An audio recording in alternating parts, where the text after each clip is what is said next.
Assalamu alaikum students, welcome once again to Saint Public High School YouTube channel.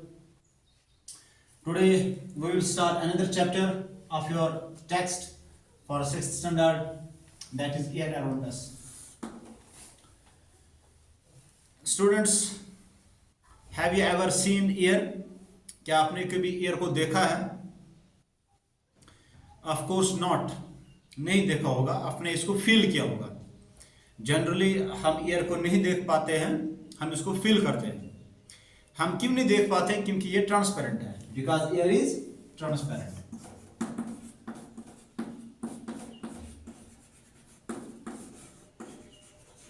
It is transparent. हम air नहीं देख सकते हैं क्योंकि ये ट्रांसपेरेंट है, ठीक है, लेकिन हम इसको फील कर सकते हैं. कब? जब थोड़ी सी हवा चलती है तो प्लांट्स के जो लीव्स है उनकी जो सरसराहट है वो हम महसूस करते हैं. जब लीव्स रस्टल करते हैं, लीव्स रस्टल मतलब सरसराहट, जब भी थोड़ी सी एयर चलती है, हवा चलती है, तो उस एयर की वजह से वो जो पत्ते होते हैं एक पेड़ के वो हिल जाते हैं. क्लियर? और जब भी हम किसी भी रस्सी पे कपड़े रखेंगे तो कभी कभी थोड़ी सी हवा चलती रहती है, तो उससे भी हमको पता चलता है कि हवा चलती है. और कभी कभी तेज हवा चलती है जिसको हम विंड कहते हैं. ठीक है, तूफान. तो उस वक्त क्या होता है, कभी कभी पेड़ उखड़ जाते हैं. उस तेज तूफान की वजह से पेड़ उखड़ते भी हैं. ठीक है, तो ये हमको याद रखना है कि एयर जो है हम देख नहीं सकते क्योंकि ये ट्रांसपेरेंट है, हम इसको फील कर सकते हैं. क्लियर? अब हम यहाँ पे देखेंगे कि is air present everywhere around us. क्या ये जो एयर है ये हमारे इर्द गिर्द हर जगह है? बेशक, ऑफ कोर्स इट इज, ये है. क्योंकि अगर हम देखेंगे वाटर में, वहां पर भी एयर है. हम सॉइल में देखेंगे वहां पर भी एयर है. एटमॉस्फेयर में तो है ही, क्योंकि जो भी हम एटमॉस्फेयर से इनहेल करते हैं ये इस एयर का एक हिस्सा है जो ऑक्सीजन है. ठीक है, ये जो एयर है इसमें बहुत सारे कंपोनेंट्स हैं जिसकी जिक्र हम करेंगे. फॉर एग्जांपल अगर हम बताएंगे कि इसमें नाइट्रोजन है, air is made up of nitrogen. It constitutes about 78% of the total air. जो नाइट्रोजन है it constitutes about 78% of total air. And then oxygen, it constitutes almost 20.95. ठीक है, this is almost equal to 21%. Clear? And then there are inert gases. Inert gases कौन कौन से हैं? For example helium है, argon है, krypton है, xenon. These are the inert gases. You will find these inert gases in the periodic table. जैसे जैसे आप आगे के क्लासेस में जाओगे तो periodic table में ये देखोगे आप, ये gases helium, argon, krypton, xenon, इनको नोबल गैसेस कहते हैं या इनर्ट गैसेस कहते हैं. तो इसमें जो आर्गन है वो इनर्ट गैस ऑलमोस्ट 0.9% कवर करता है. टोटल जो एटमॉस्फेयर में एयर है उसमें आर्गन का कितना ये हिस्सा है? It comprises of 0.9%. And then carbon dioxide,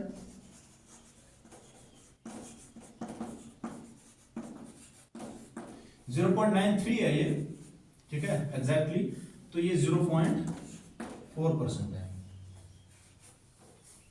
कौन? Carbon dioxide. और बाकी रेस्ट जो है वो मीगर सोर्स में है. बाकी रेस्ट ऑफ द गैसेस और हल्के से कुछ जो फ्रैक्शन बचा हुआ है वो बाकी गैसेस इसमें. तो हम कह सकते हैं जो एयर है, air is composed of nitrogen. Maximum जो है नाइट्रोजन का हिस्सा है इसमें कितना है? 78%. It constitutes 78% of the total air. Oxygen, it constitutes 21%. ठीक है, और इनर्ट गैस में कौन? आर्गन. इनर्ट गैस में कौन सा? ये आर्गन की जिक्र है. आर्गन जो है इनर्ट गैस है, इसका कितना टोटल इसमें हिस्सा है? 0.93. और कार्बन डाइऑक्साइड 0.4%. बाकी जो हिस्सा जो फ्रैक्शन बचता है वो बाकी जो गैसेस है उसमें उनकी जो क्वांटिटी है उतनी है. ठीक है, तो ये हमको याद रखना है कि ऑक्सीजन जो है which is important for all human beings as well as plants, तो इसका 21% है। ठीक है, हम कितना यूज करते हैं ये अलग चीज है। Is air present everywhere around us, क्या ये हर जगह है? बिल्कुल है, क्योंकि जहां हम रहते हैं हम इस एयर को देखते हैं। इवन कि अगर हम वाटर में देखेंगे, कंसिडर कि वाटर में कैसे एयर है। If we will take a बोतल, एक हम बोतल लेंगे, ठीक है, एम्प्टी बोतल। अगर हम इसको इन्वर्टेड मतलब उल्टी, जो नेक पोर्शन है बोतल का वो डाउन साइड होगा। अगर हम इसको पानी में डुबाएंगे, क्या पानी इसमें अंदर जाएगा स्टूडेंट्स? यस और नो? बिल्कुल नहीं। क्यों? क्योंकि इसमें कुछ चीज है जो इस वाटर को अंदर जाने नहीं देती है। एक्चुअल में है क्या, ये हम देखेंगे। अब अगर इस बोतल का हमने थोड़ा सा टिल्ट किया, सपोज कि अभी ये इस डायरेक्शन में थी,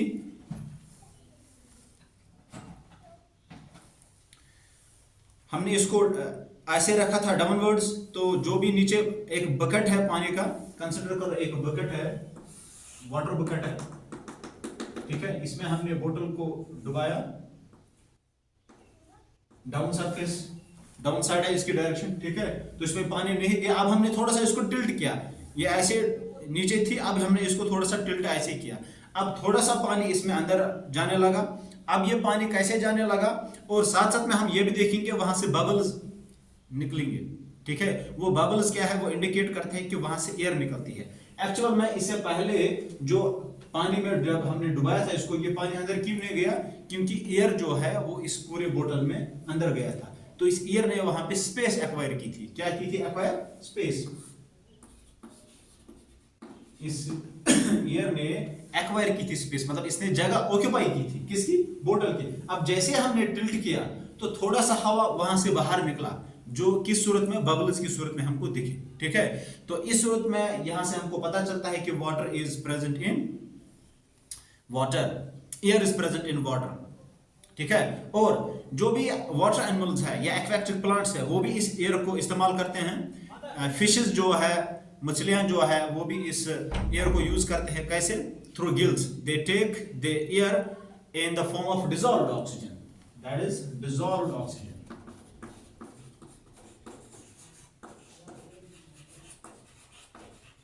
फिशेस जो है, मछली जो है, वो डिसॉल्व्ड ऑक्सीजन यूज करते हैं। कहां से?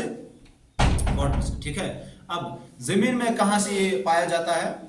जब हम जमीन के ऊपर कभी कभी पानी फेर देते हैं, सपोज एक बकेट हमने फेर दिया जमीन के ऊपर, तो वहां से भी बबल्स निकलते हैं, बबल्स मिलते हैं आपको। उसकी इंडिकेशन क्या है कि एयर प्रेजेंट है कहां? जमीन के अंदर, ठीक है।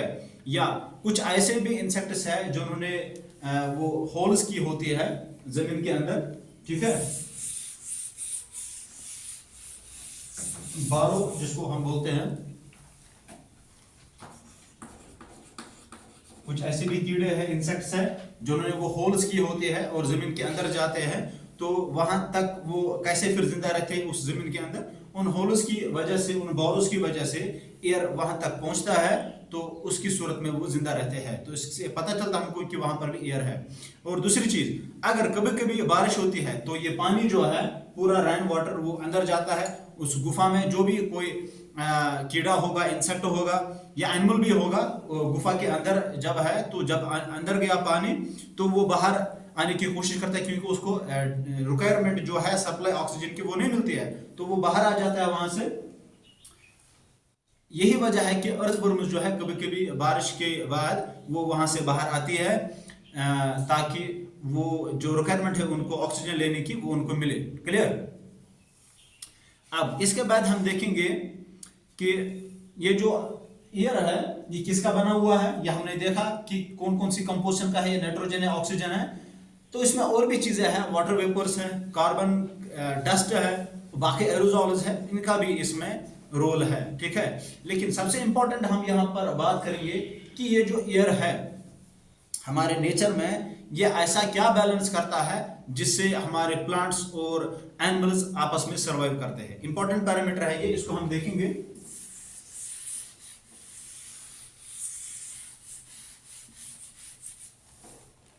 एक्चुअल में जो ये एयर है, हमने अभी कहा कि इसमें ऑक्सीजन है, नाइट्रोजन का कंटेंट हम यूज नहीं करते ह्यूमंस और प्लांट्स, ठीक है। ऑफ कोर्स नाइट्रोजन का कंटेंट जो है प्लांट्स के लिए यूज होता है as fertiliser. For example ammonia जो है या यूरिया जो है, तो इनमें नाइट्रोजन पाया जाता है, ठीक है।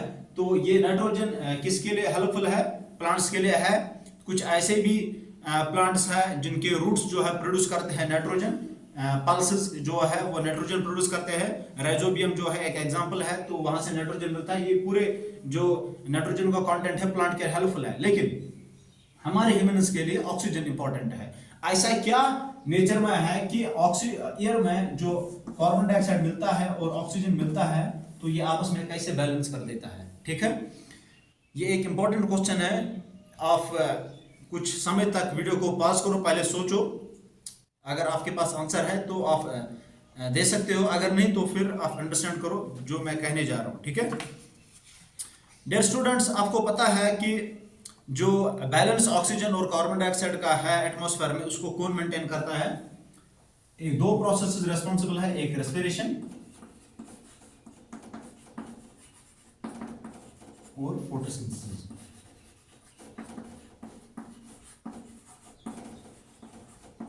रेस्पिरेशन क्या है? जब भी हम इनहेल करते हैं, हमको जिंदा रहने के लिए ऑक्सीजन की जरूरत है, हम इनहेल करते हैं, हम इसी ऑक्सीजन को इनहेल करते हैं। फिर हमारे बॉडी के अंदर स्पेसिफिक ऑर्गन्स है जिनको हम लंग्स कहते हैं, ये इसके ऊपर काम करते हैं। मेटाबॉलिक प्रोसेस होती है। इस मेटाबॉलिक प्रोसेस के बाद जो हमारे बॉडी के अंदर, जिसको हम वेस्ट कह सकते हैं, ये वेस्ट की सूरत में बाहर हम क्या एक्सहेल करते हैं? Carbon dioxide. इनहेल हम ऑक्सीजन करते हैं, ठीक है, हम इनहेल ऑक्सीजन करते हैं और एक्सहेल हम कार्बन डाइऑक्साइड करते हैं। ये एक किस्म का वेस्ट है हमारे बॉडी से जो हम रिमूव करते हैं, ठीक है। और यही कार्बन डाइऑक्साइड जो है ये प्लांट्स यूज करते हैं। इनको जिंदा रहने के लिए, फूड बनाने के लिए यही जरूरत है, ठीक है। वो फोटोसिंथेसिस करते हैं। फोटोसिंथेसिस क्या प्रोसेस है? ये वो प्रोसेस है जिससे एक प्लांट अपना फूड सिंथेसाइज करता है। हम देखेंगे ये दोनों रिएक्शंस पे हम थोड़ा सा गौर करेंगे डीपली। प्लांट जो है वो परफॉर्म करते हैं फोटोसिंथेसिस। फोटोसिंथेसिस के लिए क्या जरूरी है? In order to make food for a plant to synthesize its food, it needs carbon dioxide which is present in the atmosphere. It needs water from which is available as groundwater. Roots के through ये water acquire करता है। और oxygen, ये carbon dioxide जो है जो available होता है एटमॉस्फेयर में, तो वहां से ये कार्बन डाइऑक्साइड ले, लेकिन किसकी प्रेजेंस में? सनलाइट की प्रेजेंस में। तो हम लिख सकते हैं carbon dioxide plus water. Carbon dioxide कहां से? From the atmosphere. और वाटर कहां से? From the soil in presence of sunlight. ये क्या देगा?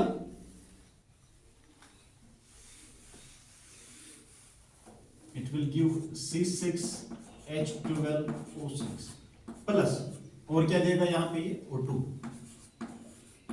ये क्या है? C6H12O6, it is glucose.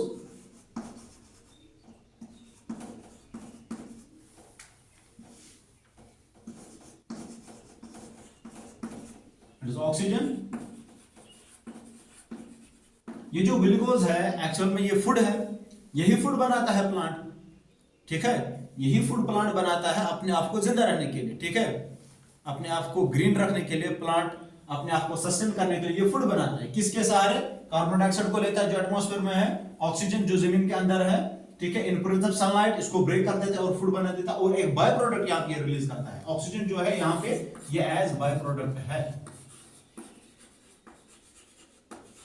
In reply, जब हम रेस्पिरेशन करते हैं, जब हम इनहेलिंग करते हैं, तो हम यही ऑक्सीजन का यूज करते हैं, ठीक है। हम यही ऑक्सीजन का यूज करते हैं, और जो भी हम खाना वगैरह खाते हैं, यही जो इसके प्रोडक्ट्स हैं, ये इसके रिएक्टेंट्स हैं, ये इसके प्रोडक्ट्स हैं। इन प्रोडक्ट्स को हम यूज करते हैं जब भी हम खाना खाते हैं, या साथ में हम इनहेलिंग भी करते हैं, ऑक्सीजन भी लेते हैं, तो हम क्या बनाते हैं? हम वो देखेंगे। ये कहां होती है? फूड सिंथेसिस है। Plants make their food, synthesize their food with the help of a process known as photosynthesis. In presence of sunlight, they make their food, and then we have respiration. which we call it aerobic respiration, क्योंकि ये in presence of oxygen होती है, aerobic respiration।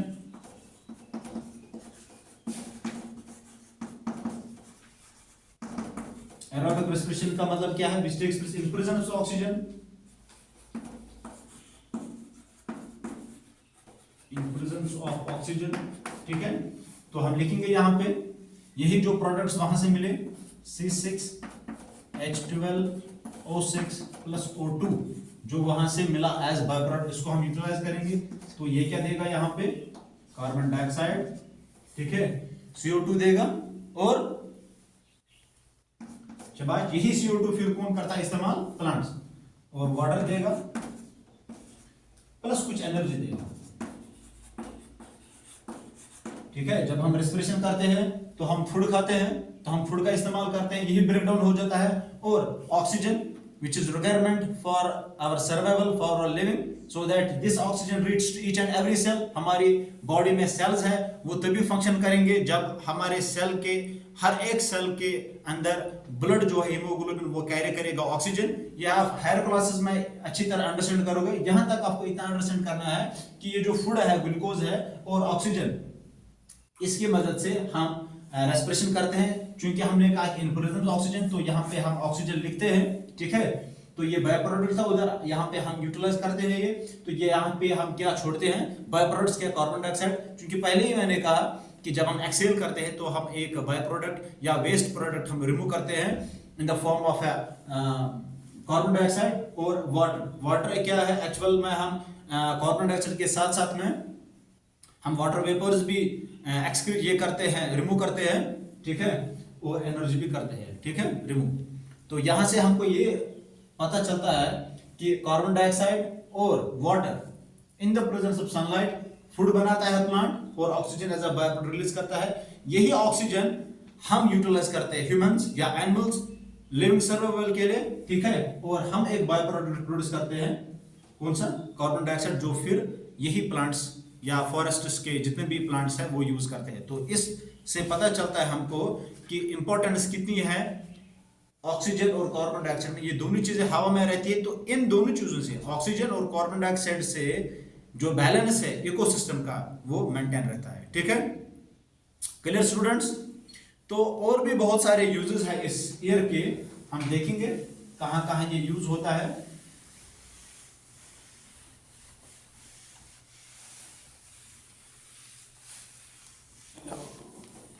कुछ uses हम देखेंगे।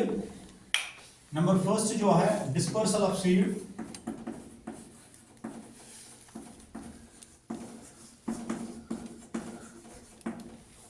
क्योंकि एक plant जो है वो फ्रूट बेयर करता है, वो फ्रूट देता है, उस फ्रूट्स के बाद उसका अंदर का जो बीज होता है, अगर वो किसी और जगह नहीं फैलेगा तो वो वहां ही पड़ेगा, ठीक है। अगर वो वहां पड़ेगा तो वहां पे बहुत सारे पेड़ और होंगे। 3-4 चांसेस है वहां पे होने के। एक चांस ये है कि अगर वहां पे बहुत सारा बीज गिर गया तो वहां से बहुत सारे प्लांट्स भी ग्रो हो जाएंगे, उनको कंपटीशन बढ़ेगा फूड के लिए, क्योंकि हर एक प्लांट को फूड चाहिए जिंदा रहने के लिए। वहां पे कंपटीशन बढ़ेगा, ऑक्सीजन की डिमांड बढ़ेगी, उनको कार्बन डाइऑक्साइड की डिमांड बढ़ेगी, वाटर सप्लाई की डिमांड बढ़ेगी, ठीक है। ओवर क्राउडेड हो जाएगा वो सरफेस। तो बेटर है कि अगर हम उनको रिमूव करेंगे। लेकिन एयर एक ऊपर वाले ने, ऑलमाइटी ने हमको ब्लेस किया है, एक फैक्टर है जिसको हम विंड कह सकते हैं, कि विंड के सहारे ये बीज जो है एक जगह से दूसरी जगह जाते हैं, या इंसेक्ट्स भी इनको कैरी करते हैं। इंसेक्ट जो है वो बैठ जाता है किसी भी फ्लावर के ऊपर, वहां पे फ्लावर में पोलन ग्रेन्स होते हैं, उस पोलन ग्रेन को वो उठाता है दूसरी जगह छोड़ता है। तो उसकी वजह से भी जो एयर है मदद करता है इस सीड को डिस्पर्स करने में। या कुछ ऐसे भी प्लांट्स है जिनके फ्रूट्स जो है हुक टाइप है, ठीक है। तो विंड की मदद से वो भी एक जगह से दूसरी जगह मतलब मूव करते हैं, फिर ये सीड दूसरी जगह जाता है, वहां पे ग्रो होता है प्लांट। और इसके बाद फॉर इसकी एग्जांपल हम दे सकते हैं कि डैंडेलियन जो है ये हुक टाइप प्लांट है, मतलब लाइट वेटेड प्लांट है ये। तो थोड़ी सी विंड अगर आ जाएगी तो इसका सीड जो है वो मूव हो जाता है, तो फिर दूसरी जगह वो ग्रो हो जाएगा, ठीक है, एक इंडिविजुअल प्लांट में। इसके बाद कुछ एनिमल्स ऐसे हैं जो कैरी करते थे, सपोज कि उन्होंने कुछ फ्रूट खाया या उनके बॉडी पे चिपक गया कोई भी, मतलब ऐसे भी थॉर्नी प्लांट्स बुशेस रहते हैं तो उनके बॉडी पे चिपक जाते हैं, या एक्सक्रीट जब वो करते हैं तो उनके अंदर वो सीड्स होते हैं जिनको हम एनिमल ड्रॉपिंग्स भी कहते हैं। एक्सक्रीट जो भी उनका वेस्ट मटेरियल होता है तो उसके अंदर वो सीड्स होते हैं, उसकी वजह से भी ये ग्रो हो जाती है। तो हम कह सकते हैं कि डिस्पोजल ऑफ सीड में ये एयर जो है इंपॉर्टेंट रोल प्ले करता है, इधर बाय विंड और बाय एनिमल्स और बाय वाटर। ठीक है, कभी कभी जो कोकोनट के ये कोकोनट प्लांट की जो कोकोनट होता है, फ्रूट होता है, वो फाइब्रस होता है, तो अगर वो पानी में गिरेगा या कोई भी सेब, कोई भी मतलब फ्रूट या एप्पल ट्री की बात करेंगे, मैंगो वगैरह वगैरह जितने भी फ्रूट्स हैं, अगर पानी में गिरेंगे तो वाटर भी एक कैरियर बन जाता है, ट्रांसपोर्टिंग मीडियम बन जाता है। ठीक है, इसके बाद हम देखेंगे water cycle. Air plays an important role in water cycle.